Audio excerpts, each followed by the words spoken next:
Hey, ladies. Hey, ladies. Y'all, look how big Hallie is. She's looking like a proper big girl now. Her horns did end up coming in. We had an appointment to get her dehorned, but the vet had to cancel because of some sickness and stuff like that. And then by the time we rescheduled, they were already too far in, but I'm not that worried about it. There's pros and cons when it comes to dairy animals and allowing them to keep their horns. I'm pretty sure that in most places it's regulation that if you're going to show them, they have to have no horns just for safety purposes, but it does help them regulate their temperature. Of course, some of our cows are polled. Some of them had been dehorned, and I don't know, we'll see. We may do it differently in the future, but it doesn't bother me that she has her horns. Look how big she is, though. It's really time to wean her. She already has like udder development, which she's not pregnant, but she's still nursing. So this happened today. Wes came over and he and Maya corralled all of the babies that are ready to be weaned off of the Devons, off of the meat herd. We have 2 heifers in here and 2 little steer calves, but they were still trying to nurse off their mom. And of course, you need to stop. One of the mamas has already had another baby, and it was the calf that we were looking for in a vlog a few weeks ago, and she's so cute. But she has a steer calf that's 1, and we thought she had weaned him, but then we saw him trying to nurse, and just to make sure that the little babies get everything they need, we pulled all of these off. Now this one right here, she's polled. She does not have, so that means she does not have horns just naturally. And she's obviously calling her she's a heifer. And she's about 1 year old, and that's the one that we're gonna put a halter on. Obviously, we have no shortage of dairy cows around here with our Jerseys. But that little heifer, my plan is to put a halter on her and handle her and try to milk her, because I would really like to know what a pure American milking Devon is capable of in the milk stand as far as being a good homestead breed. And we're working on some different crosses because my hope is in the future to be able to sell family cows once we have like our learning center and all that stuff. Ben, would you like to introduce our friends on YouTube to your friend? Yeah. This is Ben's best buddy, Raylan. Hi. Hey, Raylan. Hi. Okay, Oh Ben. my gosh. It's so weird. I thought you were supposed to introduce him. He's supposed to be really close to the camera. What have y'all been doing out in the woods? We've been cutting down trees. Cleaning down trees? Yeah, but we didn't cut them. Were y'all working on the Last time I was here, we bushcraft? cut down a tree. You did? That morning did. You been working on your bushcraft fort out there? The bushcraft fort that Dad built broke. Now we have to rebuild it. You have to rebuild it. We are making a tree fort. Yeah. We're gonna make a castle. Ooh. So there's gonna be a tarp fort in the middle, platforms on each side of the tree. Wow, that's ambitious. Very I know. cool. And All it's right. gonna be only boys except moms. Only boys except Mom. That's a And good sisters. deal. I'm here for that. And sisters. Malia can come. All right, y'all have fun. My kids are super into bushcraft. However, I have to make a correction.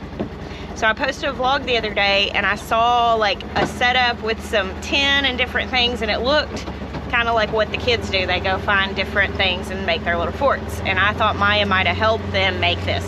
That was Will's area that he set up to inoculate some pallets with mushrooms.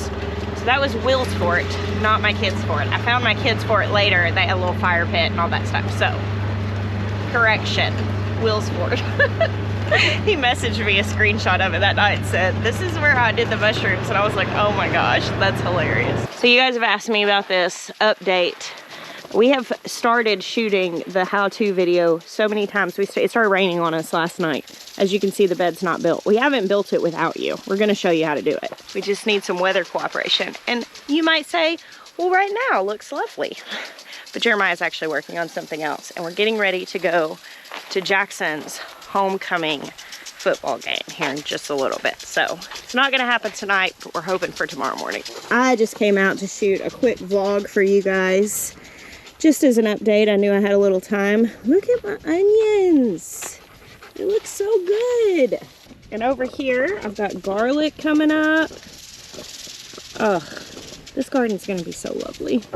I just realized that though I parked out of the proximity of the sprinkler, when the wind blows, it's actually hitting my ride. So I'm gonna go move that. Dang. Bad move, Jess. Little bear's chasing critters again.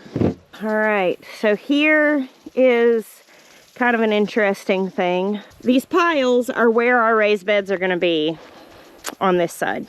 This is some backwards installation here because we are out of part of the lumber that we need. And we got all the cedar that we've been building this garden with from a local miller. And so Jeremiah called him to get him to make some more of the corners of the beds. I think they're 4x4s. Maybe they're 2x4s. I can't really see from here. But yeah, we were out of them.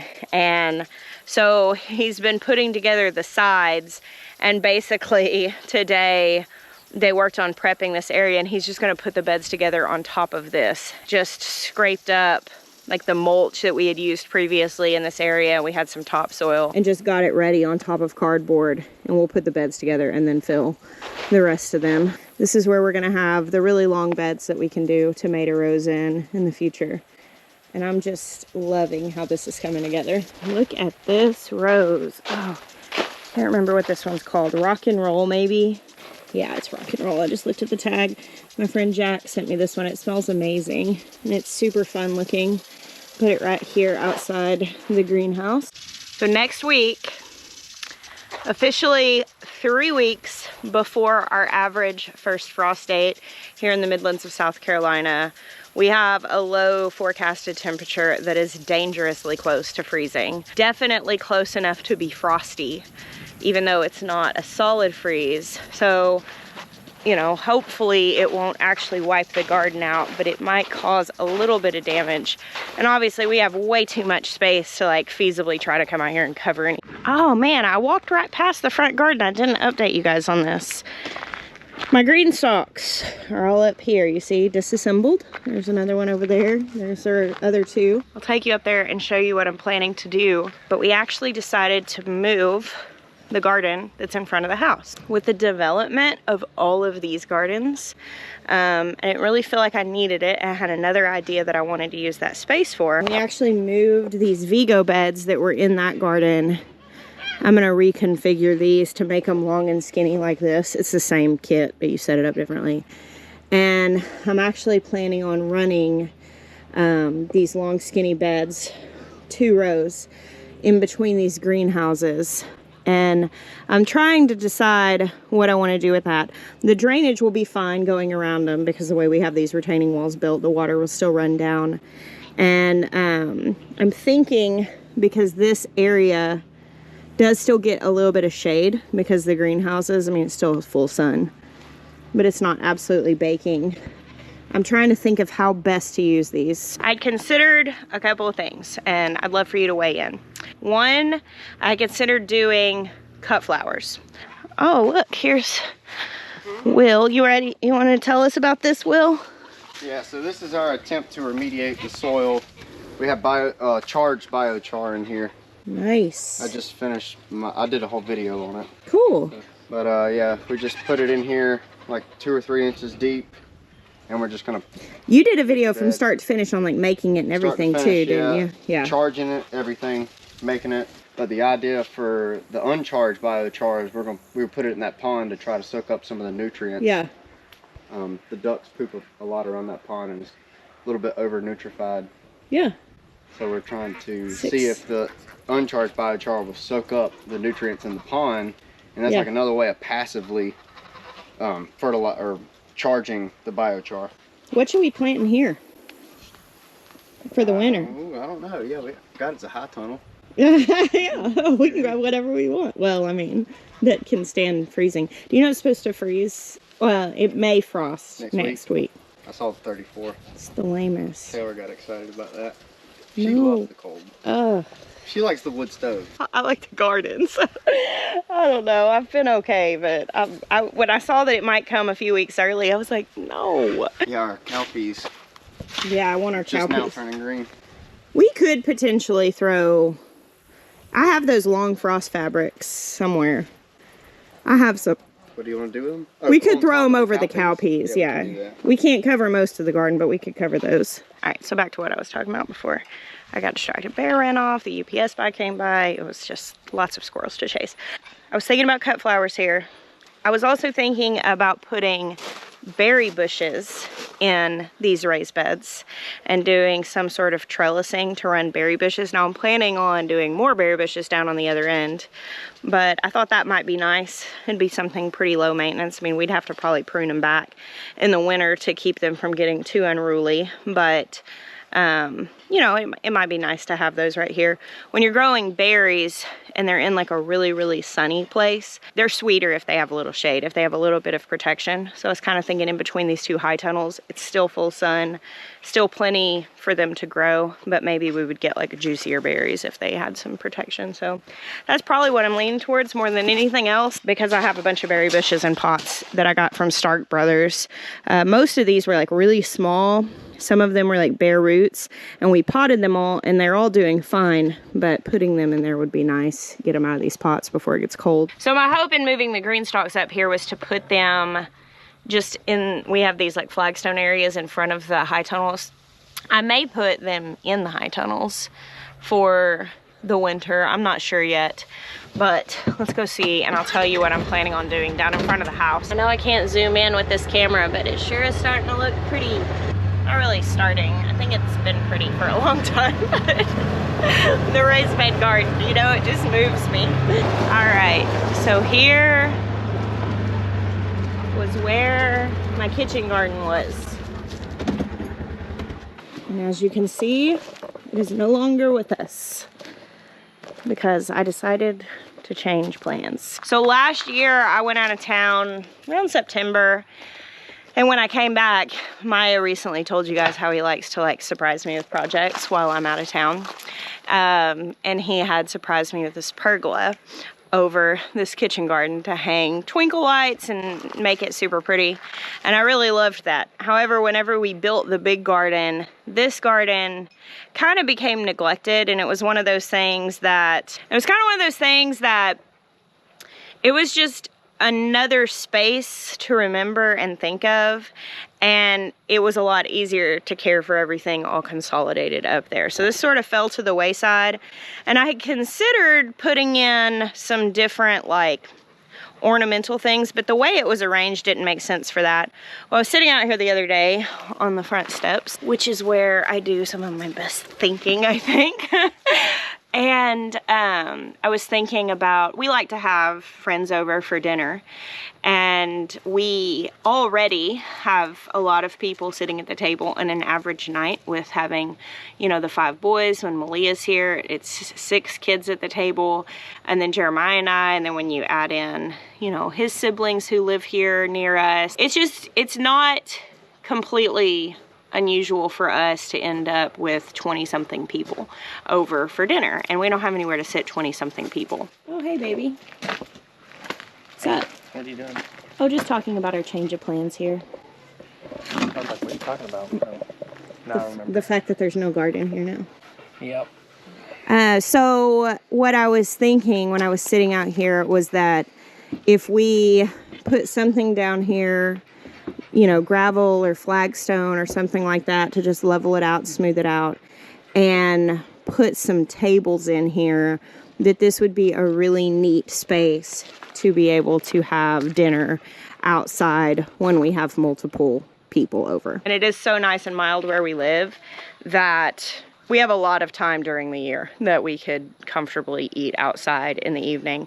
And I just love the fact that, you know, it's out here, you see the barn, the farm. And my thought is with this, if we make this an outdoor seating area, our next step, our next big project, some of you guys saw the picture I posted on Instagram of Sweet Maya with the lumber delivery that he brought.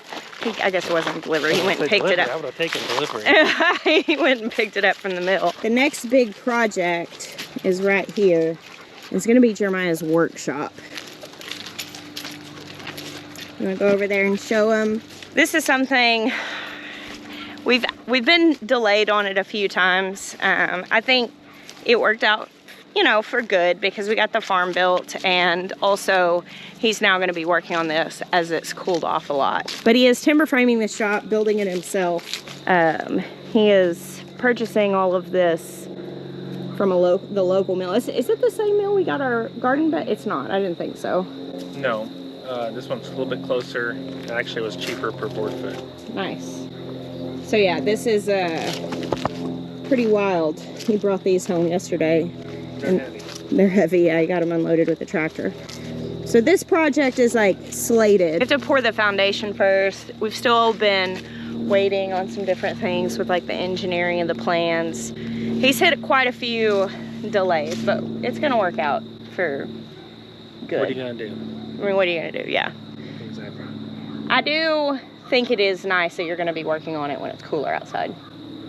That'll be nice. That would be nice. Of course, that just means y'all worked on all the other stuff when it was hot. Right. So. But it'll be okay. My thinking was, once we have the shop, our plan is to be able to host workshops here. Because once we have the shop, we'll have kind of a community area and it won't be just our home. And my thought was having like an outdoor eating space will not only be nice for now, for our family and for our friends and having dinner and stuff like that.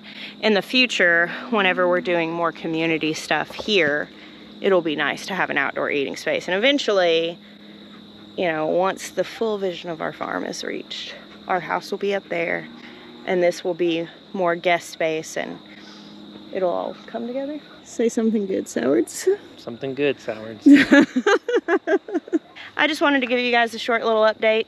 We're about to go do the Football? The hometown, small town football game thing. It's so cute. It's so Mayberry. Yeah, but I mean, like, also we're one of the best teams in the division, so. And Jackson's doing amazing. Yeah. I wasn't cut out to be a football mom. I'm just gonna tell you all that right now. I stand on the sideline and I'm just like. But we don't watch the game together. No, we don't. He sits and I stand. Because like the other team will throw a touchdown. She'd be like, "Oh, I bet you that guy's mom is so excited for him." I'm like, "Honey, that's not how cheering for football works." No, Yes, that is how I am with all the football except for when my baby is playing football. But then I do, like, when I see somebody extra rough with Jackson, I'm like, I'm having to like tell Mama Bear, like, simmer down. Yeah. Well, all right, my camera just froze and I had to unassemble everything to reset it. So that's my cue. I'm done with this. It's time for us to go. Yep. Go team. Yay, Go football. Hey, I've actually learned the rules of football because my baby's playing football. So okay. That's something. Thank you guys for hanging out with us today. We bless you. Until next time.